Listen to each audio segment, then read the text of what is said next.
4-5 પેઢીથી આજે ચાલ્યું આવે છે. ઘણા ભક્તોને ખૂબ શ્રદ્ધા છે. હજી ગઈકાલે જ એક જણ કહેતા હતા કે આ બહુ હાજરા હજુર છે. એટલે અમારા વડીલો તો એવું જ માનતા હતા કે 4 ધામ કરીએ એની કરતાં આ મંદિરમાં રહીએ એ અમારા માટે બહુ શ્રેષ્ઠ છે.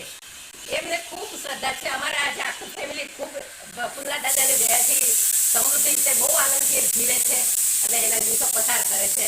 જય ફુલ્લા દાદા. સર્વે આખા અમારા બધા પરિવાર ઉપર બધા ખૂબ પ્રસન્ન રહે તેવા આશીર્વાદ કરીએ. જય ફુલ્લા દાદા. તમે કેટલા વર્ષથી દર્શન કરવા આવો છો? હું 6-7 વર્ષથી દર્શન કરવા આવું છું. અને આ ચમત્કાર કેવો છે? કઈ તમને કઈ લાભ થયો છે? કઈ ઘણો લાભ છે. અમારા ભક્તો જે છે એ રોજ આજે અમારા વડીલો બધા બરબાદ થઈ ગયા છે, પણ આમના જે પેરેન્ટ્સ છે એ જ લોકો સવારે દરરોજ પૂજા કરવા આવે છે.